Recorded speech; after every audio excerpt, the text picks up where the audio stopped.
There is a special kind of silence in a wealthy home. It's not the peaceful quiet of the countryside. No, this silence is heavy. It's the sound of secrets buried under Persian rugs, of lies whispered behind closed doors, of money masking the scent of old sins. I know this silence intimately. For the last 6 months, I have lived within it, breathed it, polished it until it shone. My name is Anna, and I am the maid. But I am not who they think I am. To the Harringtons, Alexander, the formidable patriarch, Isabella, his elegant but fragile wife, and their two golden children, Chloe and Liam, I am a ghost. A silent, efficient creature in a crisp black and white uniform who folds their linens, serves their tea, and fades into the wallpaper. They look through me, their eyes sliding over me as if I were a piece of furniture. And that is my greatest weapon. You see, every time Alexander Harrington barks an order, I don't just hear a wealthy man speaking to his servant. I hear the voice of the man who destroyed my father. Every time Isabella gives me a faint, condescending smile, I see the woman who stood by and did nothing. This mansion, this temple of their success, was built on the ashes of my father's dreams, on the bones of his happiness. And I am the ember that has been waiting to ignite. My real name is Elara Vance, and 20 years ago, Alexander Harrington was my father's best friend and business partner. Together, they built Vance and Harrington Innovations from the ground up. My father, Samuel Vance, was the brilliant, passionate ideas man. Alexander was the smooth-talking salesman who knew how to open doors. They were a perfect team, or so my father thought. I remember our home. It wasn't a mansion, but it was filled with laughter, the smell of my mother's cooking, the sound of my father's excited voice as he sketched new designs on napkins at the dinner table. He trusted Alexander with his life. He called him his brother. That was his first mistake, trusting a wolf in sheep's clothing. The downfall was slow, insidious. A missed payment here, a lost contract there. My father, buried in his blueprints, didn't see the pattern, but Alexander did. He was weaving the net that would eventually entrap my father. The climax was the Aura Project, my father's masterpiece, a revolutionary clean energy design that would change the world. He poured his soul into it. And Alexander poured poison into the ears of their investors. I will never forget the day the walls came crashing down. I was 7 years old. Men in sharp suits came to our door. There were shouts, my mother crying, my father's face, a mask of confusion, and then a dawning, horrifying understanding. Alexander had systematically embezzled funds, falsified records, and framed my father for massive financial fraud. The company was declared bankrupt. My father was left with nothing but debt and a shattered reputation. Alexander Harrington walked away with everything: the patents, the client list, the future. He walked away with my father's life's work. We were ruined. Forced out of our home, we moved from one cramped apartment to another. The light in my father's eyes, it dimmed and then it went out completely. He was a broken man. The world saw a failed businessman, a criminal. But I saw a good man, betrayed by the person he loved most. He died a few years later, not from an illness. No, the doctors called it a heart attack. I knew better. He died of a broken heart. On his deathbed, he held my hand. His voice was a ragged whisper. "Elara," he said, his eyes filled with a sorrow so deep I felt I could drown in it. He was my brother. I loved him. Why? That why echoed in my soul for years. It became the engine of my life. While the Harringtons lived in their palace, I lived for one purpose: vengeance. Not a quick, violent act. That would be too kind. I wanted what my father lost. I wanted their reputation shattered, their family exposed, their empire turned to dust. I wanted Alexander Harrington to feel the same profound betrayal that consumed my father. So, I became Anna. I studied them. I learned their routines, their habits, their weaknesses. I got a job as a maid in their home. Irony was perfect. The daughter of the man he destroyed, now serving him tea in the house he built with stolen gold. Every day is a performance. I smile, I nod, I say, "Yes, Mr. Harrington, right away, Mrs. Harrington." But inside, I am watching, I am learning, I am waiting. The first phase is complete. I am inside the gilded cage. The ghost is in the machine. And now, the real work begins. The stage is set. The players are in position. They have no idea that the quietest person in their home is the one who will bring the loudest destruction. The question is not if their world will fall. The question is, where will I strike first? Living with your enemies is like studying a complex piece of machinery. At first, you only see the polished exterior. But after a while, you start to notice the loose screws, the frayed wires, the subtle vibrations that signal a coming breakdown. The Harrington family, from a distance, was a perfect, glittering monument. Up close, it was a monument with deep, hidden cracks. Alexander Harrington was a man ruled by his own ego. He loved his wealth, not for what it could do, but for what it said about him. It screamed, "I am a success. I am powerful." He held court at the dinner table, holding forth on business and politics, his family his captive audience. But I saw the flicker of insecurity in his eyes when a business call didn't go his way. I saw him staring at old photographs of him and my father, a strange, unreadable expression on his face. Was it guilt? Or just the satisfaction of a victory he'd won? I needed to know. Guilt could be a weapon. Satisfaction would just make his fall sweeter. Then there was Isabella, the beautiful, delicate wife. She floated through the mansion like a ghost in designer clothing. She was on a cocktail of prescription pills for her nerves, little bottles of numbness I cleaned around in her lavish bathroom. Her relationship with Alexander was a performance. In public, the doting couple. In private, a chilling politeness. They slept in separate bedrooms. I knew. I cleaned them both. Isabella's crack was her loneliness, her reliance on the facade. She was terrified of losing this life, this gilded cage. That terror, that was a lever I could pull.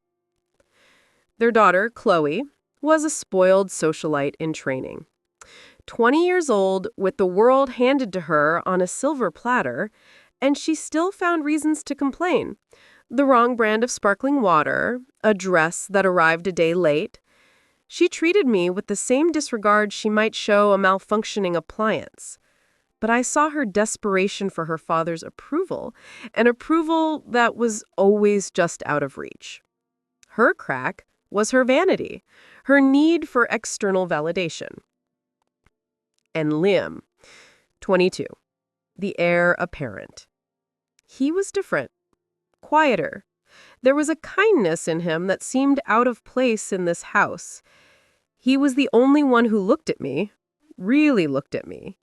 He was the only one who said please and thank you. Once, I was dusting the grand piano in the living room, my fingers unconsciously tracing the melody of a lullaby my father used to play. Liam walked in. "You play?" he asked, his voice surprising me. I jerked my hand back as if burned. "No, sir, just cleaning." He smiled, a genuine, warm smile that didn't quite reach his worried eyes. It sounded nice. My mother used to play a long time ago. In that moment, I felt a strange pang, a flicker of something that wasn't hatred. It was dangerous. Liam was a crack in my armor. He was not his father, but he was a Harrington. His innocence was a shield he didn't know he was wearing. Could I destroy the father without destroying the son? I had to push the thought away. Sentimentality was a luxury my father couldn't afford, and neither could I. My plan was simple in concept, but complex in execution. I wouldn't steal from them. I wouldn't vandalize their property. My revenge would be far more elegant. I would use their own secrets, their own sins, to destroy them. I would make Alexander Harrington publicly admit what he did to my father. I would take his reputation, his honor, and finally, his company. My first move was information. While the family was out, I was a shadow in the house.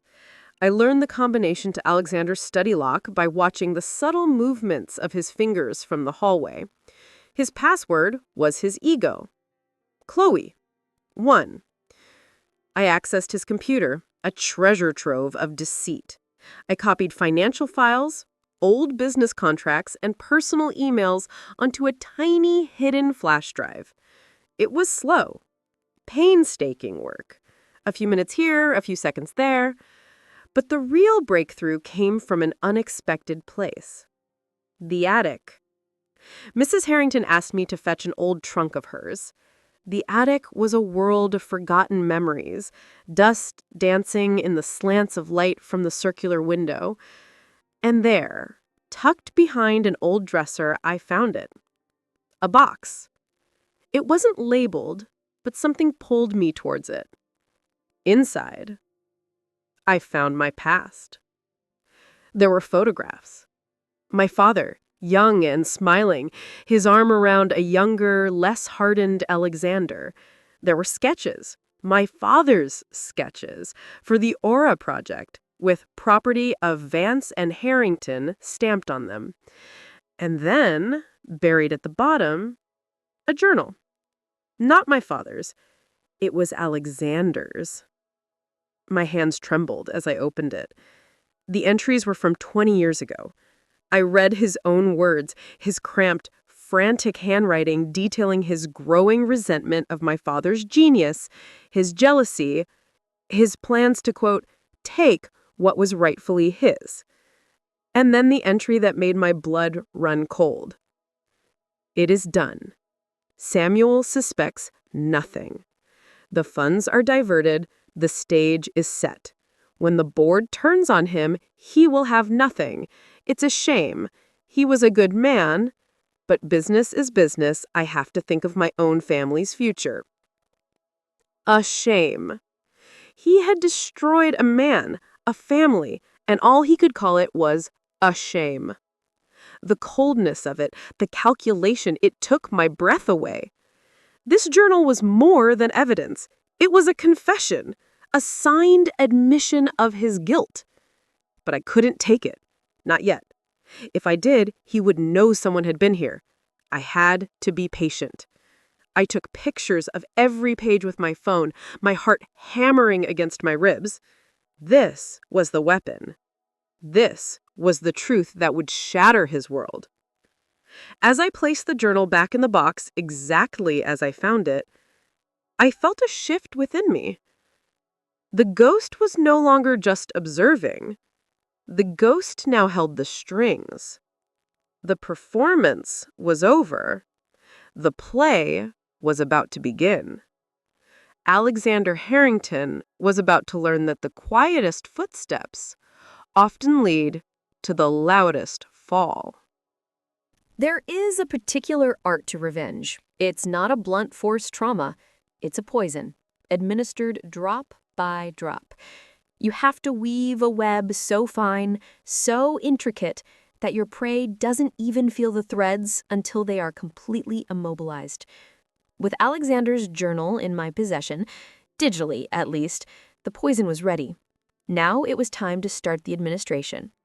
The Harrington Foundation Gala was the social event of the season.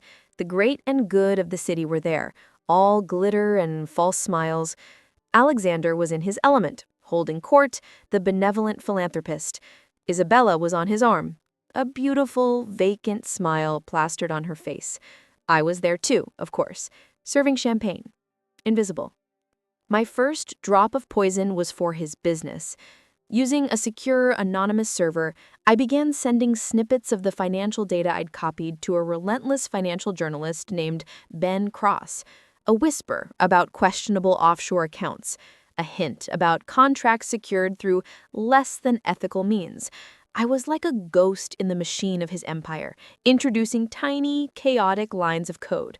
Ben Cross began digging. The first article was a small, speculative piece in the business section. Questions swirl around Harrington Holdings. I saw Alexander read it at the breakfast table.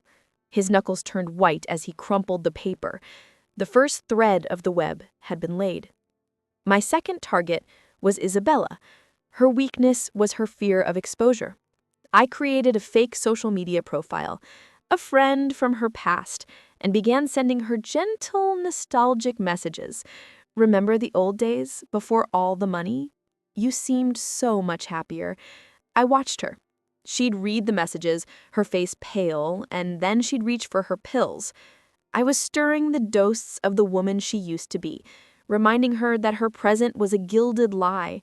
She became more withdrawn, more fragile, the cracks in the Harrington facade more widening from the inside. But the most complicated part of my web was Liam. He kept trying to connect with Anna. He'd ask about my life, my family. He was so earnest, so sincere. It was disarming. One evening, I was in the garden, taking a rare moment for myself, looking at the stars my father had taught me to name. Liam found me. "Escaping the circus?" he asked, softly. I nodded, not trusting myself to speak. "It can be a lot," he said, staring out at the manicured lawns. "All this. Sometimes I wonder what it would be like to just walk away from it all." My heart ached. "Not many people would walk away from all this," I said, gesturing to the mansion. "It's not real, though, is it?" he said, his voice heavy with a sadness I recognized. "It's just stuff. It doesn't make anyone happy. Not really." In that moment, I saw the profound loneliness in him. He was a prisoner in this golden cage, just as I was, though for very different reasons. I felt a treacherous pull toward him. A part of me wanted to confess everything, to see if he could understand, but I couldn't. His goodness was a complication I hadn't accounted for. The tension in the house was becoming a tangible thing. Alexander was snappish, paranoid about the leaks in his company. Isabella was a nervous wreck. Chloe was oblivious, complaining about the bad vibes. And Liam was watching me. I could feel his gaze, thoughtful and questioning. The crisis point came sooner than I expected. Alexander, in a fit of rage over a major investor pulling out, accused the staff of theft. He gathered us all in the grand foyer, the butler, the cook, the other maid, and me. His face was purple with fury. "Someone in this house is disloyal," he roared. "I can feel it. There is a snake in my garden, and I will find it and crush it." His eyes scanned over us, and for a terrifying second, they lingered on me. Did he see it? Did some deep, primal instinct recognize the daughter of the man he betrayed? My blood ran cold, but I kept my face a placid, blank mask. I lowered my eyes, the perfect, subservient maid. It was Isabella who surprisingly broke the tension. "Alexander, stop it! You're being ridiculous," she cried out, her voice shrill. "You're paranoid. This is your own doing." The room went silent. Alexander stared at his wife, shocked by her outburst. The united front was crumbling before my eyes. My poison was working. He dismissed us with a wave of his hand, a defeated, tired gesture. As I turned to leave, I caught Liam's eye. He wasn't looking at his father. He was looking at me. And in his eyes, I didn't see suspicion. I saw concern, as if he was worried for me. That look unsettled me more than Alexander's rage ever could. The web was weaving tighter, but I was starting to feel its strands around my own heart. I was the spider, but was I also becoming the fly? The game was accelerating, and the stakes were being raised higher than I had ever imagined. The point of no return was just ahead, a cliff edge in the dark, and I was running to it. Paranoia is a seed. Once planted, it grows in the dark, twisting its roots around reason until it chokes it. I had planted that seed in Alexander Harrington, and now it was in full, terrifying bloom. The house was no longer a place of quiet opulence. It was a fortress under siege, and the enemy, he was sure, was within the walls. He hired a private security firm to sweep for bugs. He changed all the passwords, had new locks installed on his study. He was a man haunted by a ghost he couldn't see, and I had to be more careful than ever. Every move was a risk. Every breath could be my last in this house. The final act of my revenge was taking shape. Ben Cross, the journalist, had pieced together enough from my leaks to publish a damning exposé. It was scheduled to run in 2 days. But that alone wasn't enough. I needed the confession. I needed the journal. And I needed to deliver the final blow in a way he would never, ever forget. The opportunity came on the anniversary of my father's death, a day that, for me, was always shrouded in grief and anger. The Harringtons were hosting a small, intimate dinner party. Key investors, important social contacts, the perfect audience. That afternoon, the tension reached its breaking point. Liam cornered me in the library as I was dusting. His face was serious, his usual kindness replaced by a grim determination. "Anna, we need to talk," he said, closing the door softly behind him. "Is something wrong, Mr. Liam?" I asked, keeping my voice even. "It's you," he said, his eyes searching mine. "All these strange things happening, the business troubles, my father's paranoia, my mother. I see the way you look at him. It's not the way a maid looks at her employer. It's hatred, pure and simple. Who are you?" My heart stopped. The mask was slipping. I could lie, I could deflect, but looking into his honest eyes, I found I couldn't. The weight of my deception, of my grief, was too heavy to carry alone for one more second. "My name," I said, my voice a low, raw whisper, "is not Anna. It's Elara. Elara Vance." The name meant nothing to him at first. Then I saw the dawning recognition in his eyes. He'd heard the name Vance before, in hushed, disapproving tones from his father. The failed partner, the disgraced man. "Samuel Vance was my father," I said, the words feeling like a confession. "Your father was his best friend, and he betrayed him. He stole everything from him. He framed him for crimes he didn't commit. My father died broken and penniless because of yours." Liam stared at me, his face a canvas of shock and disbelief. That's not true. My father, he wouldn't he?" I said, my voice cracking. "Ask him, Liam. Ask him about the Aura Project. Ask him about the journal he keeps hidden in the attic." The door to the library flew open. Alexander Harrington stood there, his face a mask of thunder. He had heard everything. "You," he breathed, his eyes wide with a horrifying mix of shock and fury. "You're Samuel's daughter." The facade was gone, the pretense was over. We stood there, the three of us, in a silent triangle of accusation and rage. "Get out of my house," he snarled, taking a step towards me. "No," Liam said, his voice firm. He stepped between his father and me. "Is it true, Father, what she said? Did you destroy Samuel Vance?" Alexander's eyes darted from his son to me. I saw it then. The truth laid bare in his face. The guilt, the shame, the fear. He didn't deny it. He couldn't. "You don't understand," he spat, his voice trembling. "It was business. He was holding the company back with his naive ideals.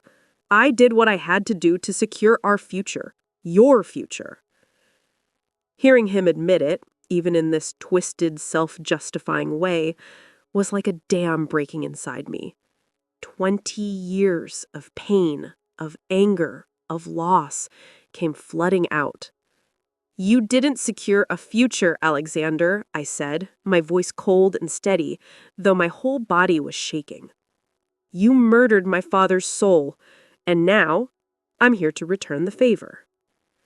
I turned and walked out of the library. I didn't run. I walked with a purpose I had never felt before. I went straight to the attic, retrieved the journal, and walked out the front door of the Harrington mansion for the last time. The next day, the world exploded. Ben Cross's article was published, a detailed, devastating account of Alexander Harrington's financial crimes and the betrayal of Samuel Vance. It was the lead story everywhere. But that alone wasn't enough. I needed the confession. I needed the journal. And I needed to deliver the final blow in a way he would never, ever forget. I watched it all unfold from a small cafe across the city. News vans swarmed the Harrington mansion. The stock of Harrington Holdings plummeted. The board of directors voted unanimously to remove Alexander as CEO. He was finished. My revenge was complete. I had taken everything from him, just as he had taken everything from my father. The empire was in ruins. The Golden family was exposed as a fraud. The ghost had finally spoken her truth, and the world had listened. But as I sat there watching the chaos I had orchestrated, I felt no triumph, no joy, just a hollow, empty silence. I thought of my father's gentle eyes. Was this what he would have wanted? I thought of Liam's betrayed, heartbroken face. In destroying the father, I had destroyed the son. The poison I had so carefully administered had seeped into everything, tainting even the one innocent soul in that house. I had won, but it felt like the greatest loss of all. They say living well is the best revenge. They are wrong. Revenge is a fire that consumes everything it touches, the target and the one who wields it. In the weeks that followed the fall of the House of Harrington, I learned the true cost of my victory. Alexander Harrington was indicted on multiple counts of fraud, embezzlement, and perjury. The empire he built on my father's grave was dismantled, brick by brick. He became a social pariah, a name synonymous with betrayal and greed. The last I saw of him was a photograph in the paper, being led into a courthouse, his head bowed, his expensive suit looking like a costume he could no longer wear. He had lost it all. I had my justice. Isabella, I heard, checked into a private rehabilitation clinic. Without the facade to maintain, she finally had to face herself. I hoped, for her sake, that she found some peace. Chloe, her world of privilege evaporated overnight. The money was frozen, the friends disappeared. She was forced to grow up in a way she never had to before. And Liam. He never tried to contact me. I didn't expect him to. I had lied to him. I had used his home, his trust. I had shown him that his entire life was built on a foundation of his father's sin. How could he ever forgive that? The memory of his face, the hurt and the betrayal in his eyes, was the heaviest stone on my heart. In my quest for vengeance, I had destroyed the one good thing in that house. I used a small portion of the money I had secretly saved, money that was rightfully my father's, to start a foundation in his name, the Samuel Vance Foundation for Ethical Innovation. It would fund the kind of projects he dreamed of, clean, honest, world-changing ideas. It was the only way I could think to honor him. I visited my father's grave for the first time since I had begun my mission. The headstone was simple. Samuel Vance, beloved father, a man of integrity. I knelt and placed fresh flowers on the grass. "It's over, Dad," I whispered, the wind carrying my words away. I did it. I exposed him. The world knows the truth now. I waited for a sense of closure, for his presence to tell me I had done the right thing. But all I felt was the quiet of the cemetery and the hollow echo of my own actions. And then I understood. This was the moral of my story, the lesson carved into my soul with the sharp knife of experience. Revenge doesn't fill the void left by loss. It just digs it deeper. It doesn't bring back the dead. It doesn't heal the broken. It just creates more brokenness. My father was a man of integrity, of love. He wouldn't have wanted this life of shadows and hatred for me. He would have wanted me to be happy, to build my own legacy, not just destroy someone else's. Alexander Harrington betrayed my father out of greed and envy. I betrayed the Harrington family out of grief and a desire for justice. Were we really so different in the end? We both let our darkest emotions dictate our actions. I stood up, wiping the tears from my cheeks. The ghost of Alara Vance could finally be laid to rest. Anna, the maid, was gone. I was just me, a woman who had walked through fire and emerged, not triumphant, but scarred and wiser. The pursuit of vengeance is a path that leads only to ruins. But from those ruins, if you are brave enough, you can choose to build something new, something honest, something true. I had spent years looking backward, into the past, at a wrong that needed to be righted. Now, for the first time, I am choosing to look forward. The secret is out. The revenge is complete. But the story, my story, is only just beginning.